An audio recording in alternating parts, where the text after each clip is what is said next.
Bonjour, c'est Charlène du média tontonmarcel.com et aujourd'hui nous allons à la rencontre de l'humoriste Redouane BH. A tout de suite.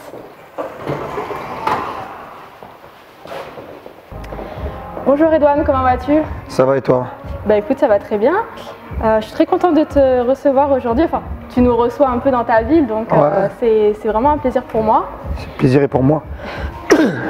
Du coup, j'aimerais bien que tu te présentes un peu pour les personnes qui ne te connaissent pas, que tu présentes ton parcours. Redouane BH, je suis un comédien, humoriste aussi. Oui. Et puis mon parcours dans le cinéma, j'ai commencé dans le cinéma. Ouais. J'ai commencé par le cinéma, après je me suis retrouvé au bout de 4-5 ans, quand il y a eu le petit phénomène Vine, tout ça, je me suis retrouvé sur les réseaux. Bah avec Younes Depardieu, voilà, je me suis pas mal amusé, Dikoche, oui. et pas mal d'autres. Et puis voilà quoi, c'est pris au jeu, on s'est amusé. Et puis ça m'a fait découvrir que Internet aujourd'hui, et aujourd'hui, il y a 4 ans c'était pas aussi évident que ça, mais aujourd'hui on voit que Internet c'est devenu la plateforme Ça aide à incontournable des artistes à tous les niveaux. C'est-à-dire même pour le cinéma ouais. Aujourd'hui on fait plus de bandes annonces sur YouTube, Facebook, Insta qu'à la télé. Ouais, aujourd'hui tout le monde est scotché à son téléphone et sur les réseaux quoi. Bien sûr. Et on va dire, qu'est-ce qui t'a poussé à justement développer ta carrière de comédien mais aussi d'humoriste? Qu'est-ce qui a fait que tu t'es dirigé dans cette branche? À la base, moi, j'avais rien à voir avec le cinéma. J'ai pas fait forcément de formation pas d'école.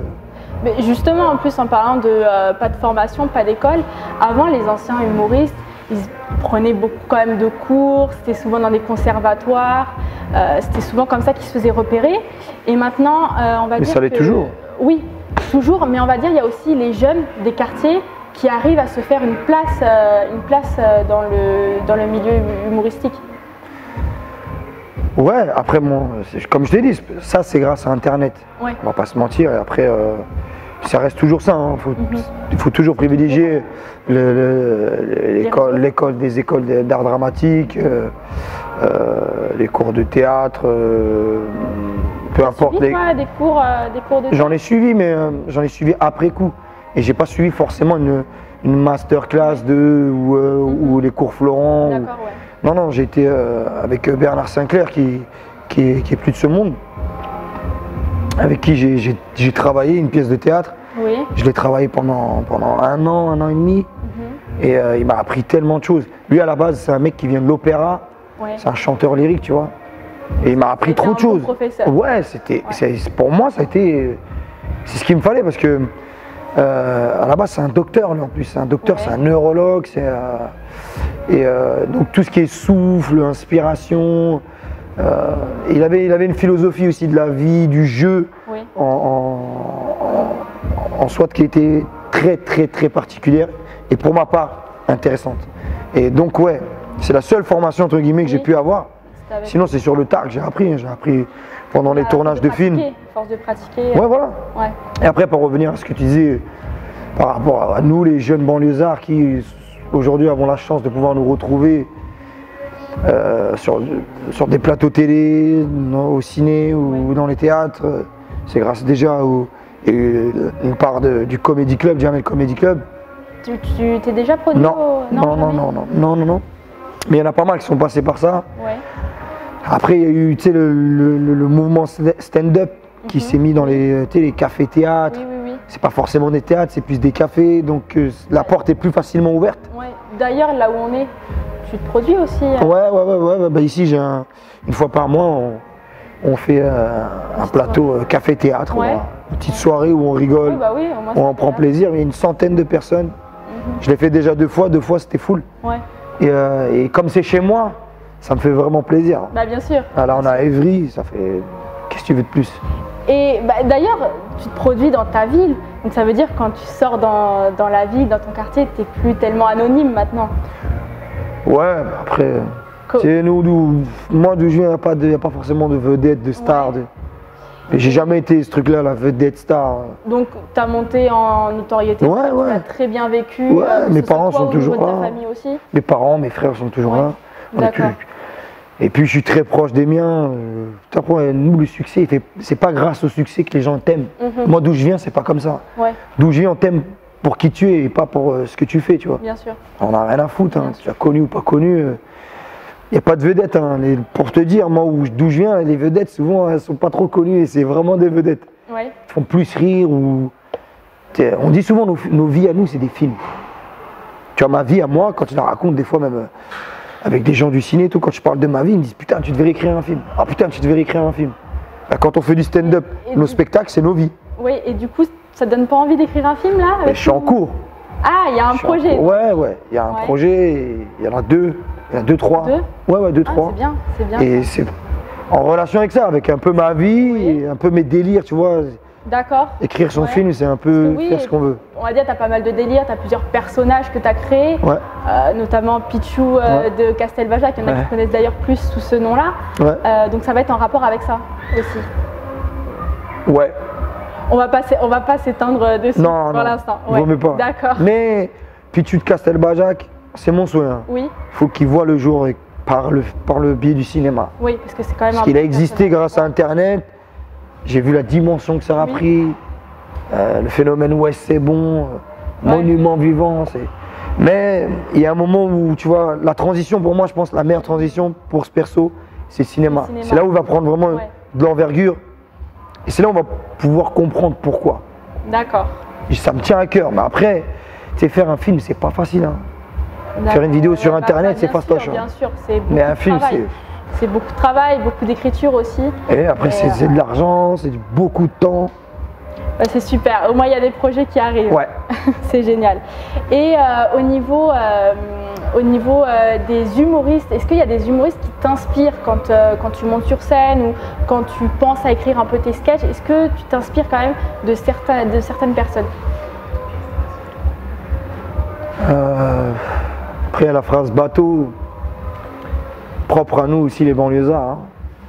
Surtout ma communauté, je vais te dire, mais ceux qui m'inspirent en premier, mes parents, ma mère et mon père, tu vois, mon frère, mon autre frère. Tu sais, je suis issu d'une famille nombreuse. Ma vie. Parce que sur scène, c'est un peu nos vies qui nous. Mais pour parler d'artistes, bien sûr qu'il y en a beaucoup qui m'ont inspiré. Il y en a beaucoup qui m'inspirent aussi aujourd'hui. Après, bon, le plus boycotté de tous. Politiquement incorrect, celui dont il ne faut pas parler, Dieudonné. On va pas se mentir, Dieudonné. Il a une inspiration, Et il fait un spectacle tous les 6 mois. Ouais, bah oui. Et à chaque fois qu'il en fait un, ça n'a rien à voir, tu vois. Après, bon, il tourne autour des mêmes choses, tu vois. Oui.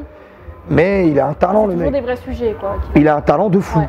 Lui, pour moi, moi, je suis beaucoup j'aime beaucoup la composition de perso. Et je trouve que Dieudonné, sur ça, aujourd'hui, incontestablement, c'est le meilleur. Après, il y a Gad Elmaleh. Dans la composition de perso aussi, il est fantastique. Lui, il est plus fin. Et il y a qui? Après, Jamel, c'est. Tu peux pas l'oublier. Tu peux pas l'oublier. Après, Jamel, c'est. Bien sûr. Moi, ces spectacles, on les connaît tous par cœur. Après, bon, aujourd'hui. Après, c'est avec son âge aussi. Hein, tu vois, on peut pas lui demander de faire ce qu'il faisait quand il avait 20 ans. Tu vois, aujourd'hui. Il a un certain âge, il a des enfants, sa vie elle a changé. Et comme je t'ai dit, en relation, en rapport avec nos vies. Sa vie elle a changé, son humour a changé, ses spectacles sont différents, voilà. Tu peux plus parler de Jamel aujourd'hui comme tu parlais de lui il y a 20 ans. Aujourd'hui c'est un boss le mec, c'est le boss. C'est le mec qui a injecté du sang nouveau dans les veines du stand-up français, dans les veines du cinéma français.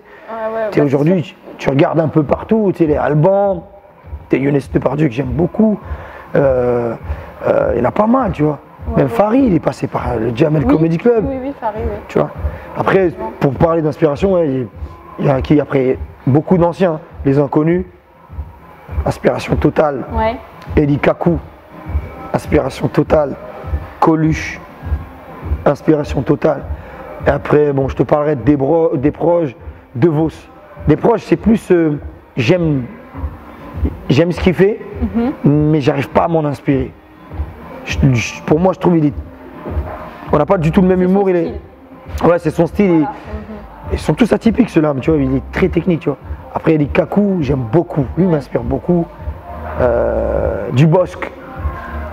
Les débuts de Dubosc, j'aimais trop. Ouais. Jérôme Commandeur, sa folie. Bah après, bon, voilà. On va comprendre que là, je suis un peu. Tu prends beaucoup de un peu de vieux, là. Hein, ils sont un peu. C'est pas des jeunes. C'est bien. C'est bien. Après, j'aime beaucoup Fari.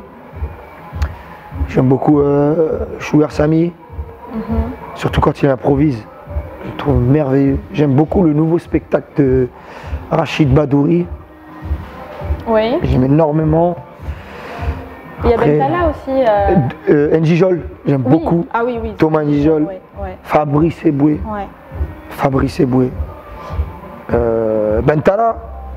Mais après Bentala, c'est l'école Jamel. Tu le sens que c'est l'école Jamel. Oui. Mais Bentala, il est bon. Ouais. Bentala, pour être honnête avec toi, sur le dernier Marrakech du Rire, oh là là, il a envoyé du bois. Mes respects. Après, tu me parles de Bentala, tu m'as fait penser à quelqu'un d'autre. Et qui? Le nouveau Mustapha El Trassi. Le nouveau, un peu trop vulgaire. Ouais. À mon goût. Je trouve qu'il a du talent, il est un peu trop vulgaire pour tout ce qu'il a. Il est tellement fort, là. Des fois il n'a pas besoin de tout ça. Le nouveau, hein. Anciennement, j'aimais pas ce qu'il faisait. D'accord. Voilà. Okay. Là, je t'ai tout dit. Ah oui, là, tu m'as tout déballé là. Non, alors là c'est bon, je sais qui c'est qui. J'ai parlé de tous. T'en as pas oublié. Voilà. Ahmed Silla aussi. Dans les persos, il est très bon. Oui, Ahmed Silla. Très bon. Et en dehors du côté humour, acteur, t'es même chanteur. Ouais, il y a eu Monument Vivant aussi. Pour m'amuser. Oui, pour. Moi, je m'amuse. Mais du coup, on se demande, acteur, humoriste, chanteur, qu'est-ce que tu fais pas? Mais je pourrais te répondre très simplement, je fais rien. Comme je peux tout faire. Mais je peux rien faire. Ouais, il y a des fois où j'ai rien envie de faire. En fait, moi, je fais ce que j'aime faire. Après, tu sais, je viens du ciné. Dans le ciné, au cinéma, on dit que la musique est très importante. La musique dans le cinéma, tu sais, les BO de films, elles sont trop importantes. Ah, oui. Parce qu'on a vraiment besoin de ça. Le son, tu vois, donc tout est en relation en fait, voilà. Tout est lié, que ce soit le cinéma avec la musique, tout est lié. Exactement. Donc voilà, quand je chante, c'est pour m'amuser, c'est des délires. Après quand ça me saoule, j'arrête. Mais je le fais vraiment parce que ça m'amuse, hein, je gagne rien avec, tu vois. Ouais. Mais voilà, après, rigoler. À la base, je suis un mec marrant. À la base, je me sens plus humoriste. Oui, t'aimes bien rire, faire rigoler. Voilà, que comédien. Mais bizarrement, j'ai commencé par le cinéma. Et au cinéma, on m'a donné que des rôles dramatiques. On m'a jamais donné. Dans Braqueur, ouais, Braqueur, à perdre la raison. Et c'est que des rôles où j'interprète un perso assez dramatique. Dramaturge. Mais grâce à Internet, j'ai pu m'émanciper et me libérer avec l'humour. Ouais. C'est pour ça que je me fais plaisir en fait. Sur Internet, je me fais vraiment plaisir. Ouais, bah oui. Et le fait justement d'avoir tourné aux côtés de Caris, le film, tu as pu un peu bien le cerner, le découvrir. Qu'est-ce que tu peux nous dire de lui? Comment il se comporte dans le milieu professionnel? C'est-à-dire en tant que comédien? Voilà, en tant que comédien. Il est très pro. Il est très pro. Ouais, il est pro. Ouais. C'est un mec qui aime rester concentré en plus. Oui. Il est très calme. C'est un mec qui aime. Après là, c'est plus dans le. On va dire là, je parlais de l'homme là, plus du comédien et pas du rappeur. Après, c'est un mec qui aime délirer, il aime rigoler. Hein. C'est un mec très franc. Oh, d'accord. Franchement, il est franc. Et poteau, je m'en bats les couilles. Poteau, je m'en bats les couilles. Sa phrase préférée, c'est je m'en bats les couilles. Quand il aime pas quelque chose, je m'en bats les couilles. Il est clair. Il est clair. Voilà. Il sait se faire comprendre. Exactement. Mais il est très très gentil. Ouais. Oui, parce que du coup, tu le connais aussi personnellement. Bon, on a eu la chance de se côtoyer, donc ouais. Après, bon, c'est quelqu'un de. Moi, je le trouve attachant. Ouais. Franchement, il est très sympa. Bon, très sympa. C'est quand même l'image qu'il arrive quand même à renvoyer, même si on le voit dans son côté. Grâce au réseau aujourd'hui, c'est un peu lâché sur les réseaux. On a pu découvrir sa vraie façade. Ouais, exactement. Qui est celle d'être un mec cool, simple. Exactement. Après, c'est une vedette. Le mec, attends, il est suivi par pas mal de monde. Ça marche bien pour lui. Après bon, c'est Caris. Hein. Bien sûr. Et maintenant, on va parler un peu plus de toi, ta personne. Ouais. Tu parles, on va dire, couramment lingala. Ouais. Tu connais bien la langue. Mais déjà, tu connais le nom de la langue. Oui, quand même. Ouais, il dit, tu parles bien le congolais. Non, tu parles bien le lingala. Bah, ta femme, en plus, est congolaise. Ouais. Tu as des enfants avec elle. Ouais. Mais d'où est venue cette passion, on va dire, pour cette culture, pour la culture congolaise? Depuis ma tendre enfance, hein. Ouais. J'ai grandi. Depuis toujours? J'ai grandi avec le sang. Il s'appelle Shaggy. Avec Shaggy, il venait d'arriver du pays. Moi, j'étais déjà là. Et puis, c'est les premières générations de parents immigrés. Donc, ses parents, ils parlaient même pas français. Très peu. Ouais, ils parlaient lingala, tout simplement, tu vois. Et mes parents aussi, ils parlaient pas français, ils parlaient rebeu. Donc, Shaggy, aujourd'hui, tu vas parler avec lui, il va te dire certaines phrases en rebeu, fastoche, tu vois. Et puis, pareil pour moi, tu vois. Quand la maman voulait se faire comprendre, elle parlait en lingala. Quand elle disait « je vais vous taper vous deux », elle le disait en lingala. Non, là, tu sens la menace, tu demandes au poteau et Shaggy, il a dit quoi en lingala? Il a dit quoi là? Il a dit, là, il va te gifler. Mbata, ça veut dire gifle, c'est Mbata. C'est vraiment sur le tas, quoi, voilà. que tu as pu apprendre la langue. Quand elle m'appelait, elle me disait Redouane, Yaka Awa, viens ici. Ouais. Et quand tu venais pas, elle se levait et disait, je t'ai dit quoi? J'ai dit, il faut venir. Hein? Yaka Awa. Là, tu retiens le truc. Et au fur et à mesure, voilà, tu t'imbibes de la culture, des plats, de tout, quoi. De la musique, le ndombolo, la rumba. Et pareil pour lui. Lui, après, il a connu le rail, il a connu le couscous, il a connu le shakshouka, il a connu la bourmance, il a connu tout. Les gâteaux arabes. D'ailleurs, en parlant de cuisine, tu préfères. Qu'est-ce que tu préfères? Tu préfères la cuisine maghrébine ou bien congolaise? J'aime énormément la cuisine congolaise, mais tu sais c'est quoi la bouffe? La bouffe des rebeux ou pas? Tu sais pourquoi on est tous la plupart on est gros. Tu sais pourquoi? Tu connais les gâteaux rebeux, tu connais, tu connais la shorba, tu connais. Attends, t'as vu le ramadan? Quand c'est le ramadan, on dit qu'il faut manger chez qui? On vous dit qu'il faut manger chez les rebeux. Tu viens chez les rebeux, tu as l'impression de manger chez Louis XIV. Ah bah oui, même ceux qui font pas le ramadan, ils demandent les restes. Bien sûr, même pas ils demandent pas les restes. Ils sont là, ils savent qu'on va se remplir vite et ils vont dire bon, t'as besoin d'aide? Ah oui, non, la bouffe rebeu. Voilà, et puis ça ramène aussi une bonne ambiance. C'est à l'image de ce qu'on est. On est too much, alors notre bouffe elle est too much. Les rebeux, on est comme ça. On est tout. Ouais. C'est joli, mais il y en a beaucoup. T'en fais trop. Et au niveau même de ton entourage, ta famille, le fait que tu vraiment te passionnes pour cette culture, qu'est-ce qu'eux, ils en ont pensé? Bah, tu sais, mes parents, ils l'ont vécu avec moi. Ouais.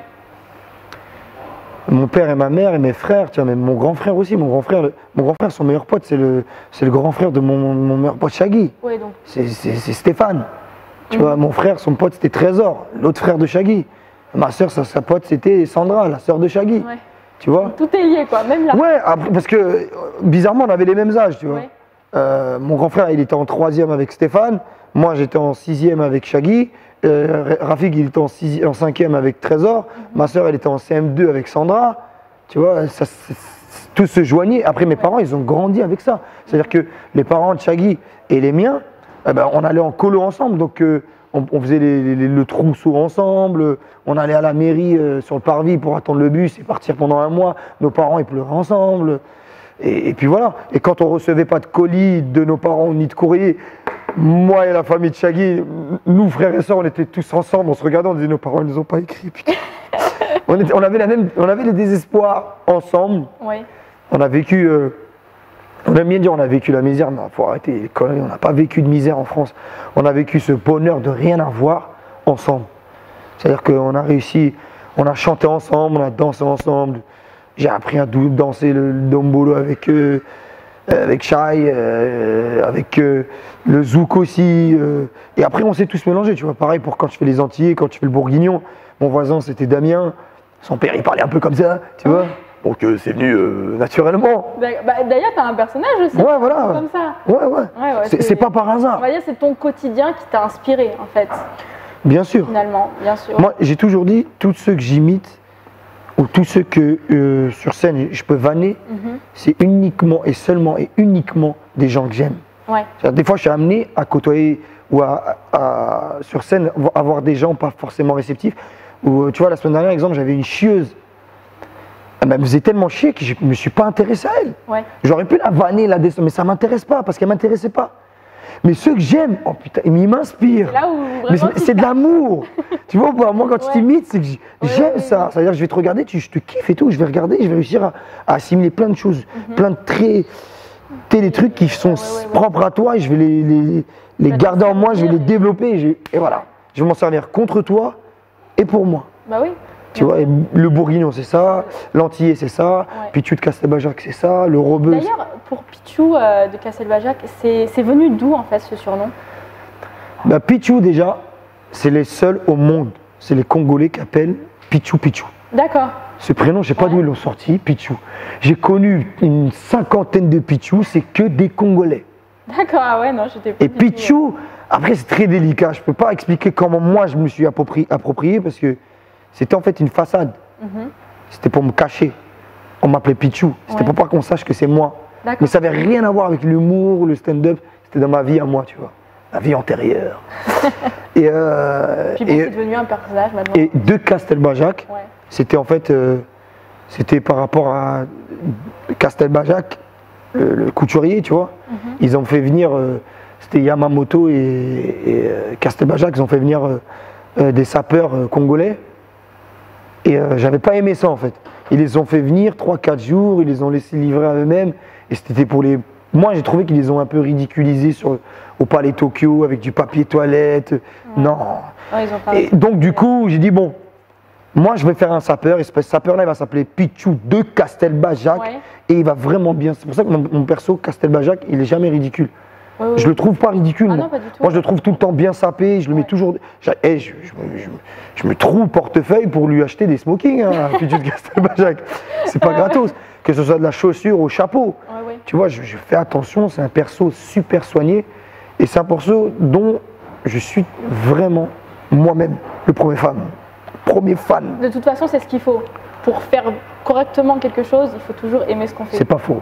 Ça, c'est le primordial. Tu vois. Et toi, c'est quoi ta vision de l'humour? Qu'est-ce que c'est? C'est la joie. Hein. La joie, du partage. C'est la communion du plaisir, de la joie, de l'amour pour effacer la colère, de la haine, des rancœurs. Et surtout, l'humour, c'est un voyage.